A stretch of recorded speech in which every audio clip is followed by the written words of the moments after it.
आसमान गरजा, बिजली कड़की, युद्ध के मैदान में गूंजती रही बादलों की गड़गड़ाहट, बारिश होने लगी, मरे हुए योद्धाओं के खून में मिलती हुई। हवा में मौत की बदबू और हारे हुए देवताओं की निराशा फैली हुई थी। उनके दिव्य हथियार बिखरे पड़े थे, अजेय शंखचूड़ के सामर्थ्य के आगे बेकार। लाशों के पहाड़ के ऊपर खड़ा था शंखचूड़, राक्षसों का राजा। वो हंसा एक ऐसी आवाज जिसने सबसे बहादुर देवताओं के दिलों को भी दहला दिया। उसका सीना गर्व से फूला हुआ था। मुझे कौन हरा सकता है? मैं शंखचूड़ हूं, खुद भगवान शिव द्वारा दिए गए अजय कवच से सुरक्षित। घायल और पिटे हुए देवता युद्ध के मैदान से भाग गए। उन्होंने ब्रह्मा जी, जो कि सृष्टिकर्ता है, उनके चरणों में शरण ली। उनके चेहरे पर डर और मायूसी साफ दिखाई दे रही थी। प्रभु, केवल आप ही हमारा मार्गदर्शन कर सकते हैं। शंखचूड़ के अत्याचार से केवल आप ही हमें बचा सकते हैं। ऊंचे हिमालय में बर्फ से ढकी चोटियों के बीच भगवान शिव जी निवास करते थे। वो गहरे ध्यान में बैठे थे, नीचे दुनिया में हो रही उथल पुथल से बेखबर। उनका तीसरा नेत्र, विनाश का नेत्र, बंद था। ब्रह्मांड का भाग्य अधर में लटका हुआ था, दैवीय हस्तक्षेप की प्रतीक्षा में।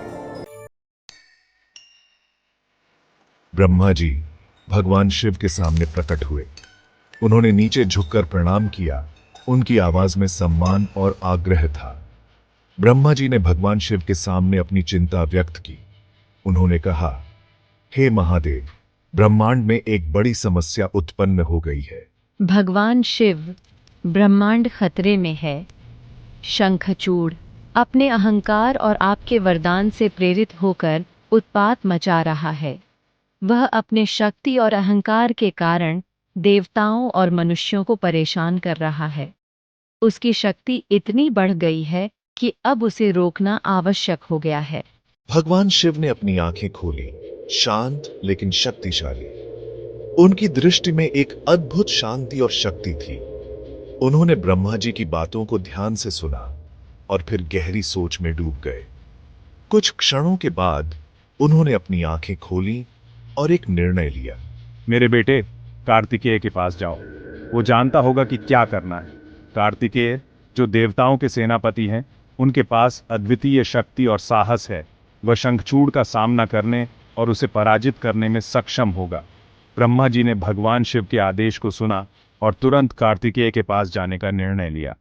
उन्होंने भगवान शिव को प्रणाम किया और वहां से प्रस्थान किया, ये जानते हुए कि अब ब्रह्मांड की रक्षा का भार कार्तिकेय के कंधों पर है। भाग 6, शिकारी और शिकार। मुझे दिव्य आदेश मिला है। कार्तिकेय, योद्धा देवता, अपने मोर परावणी पर सवार हुए और आसमान में उड़ान भरी। उनकी निगाहें राक्षस राजा को खोज रही थी।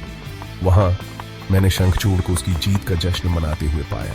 एक भयंकर युद्ध छिड़ गया, मौत और विनाश का एक नृत्य। भाग 7, अहंकार की कीमत। अपने अहंकार में अंधा होकर मैं अद्वितीय क्रूरता से लड़ा। लेकिन कार्तिकेय अथक थे। उनके हमले धार्मिकता और दिव्य उद्देश्य से प्रेरित थे। फिर भी शंखचूड़ अस्वस्थ रहा।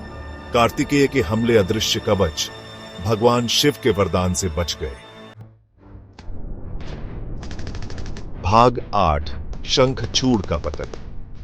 यह कहानी एक महान योद्धा की है, जिसने अपनी शक्ति और अहंकार के कारण अपना पतन देखा।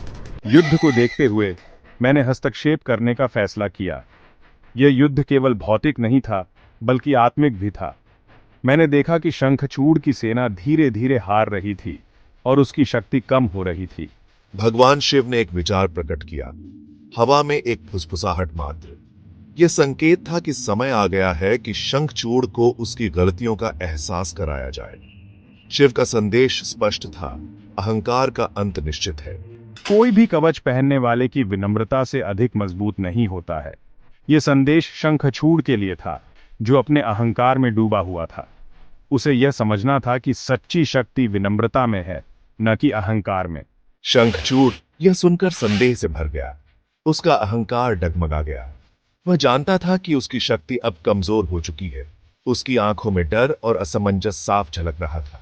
उसी समय मैंने प्रहार किया, मेरा भाला अब कमजोर कवच को चीरता हुआ। यह प्रहार केवल शारीरिक नहीं था, बल्कि शंखचूड़ के अहंकार पर भी था। उसकी हार निश्चित थी और यह युद्ध का अंत था। भाग 9, असली जीत।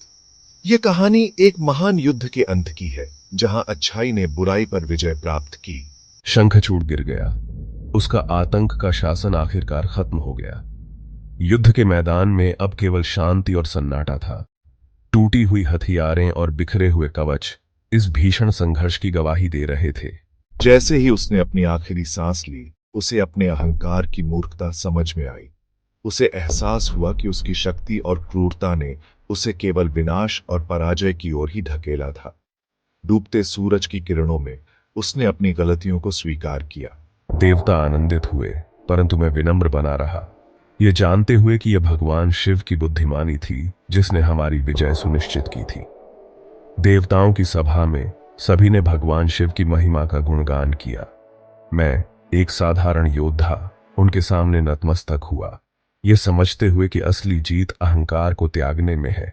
कार्तिकेय ने महसूस किया कि असली शक्ति ताकत में नहीं, बल्कि विनम्रता और धार्मिकता में है।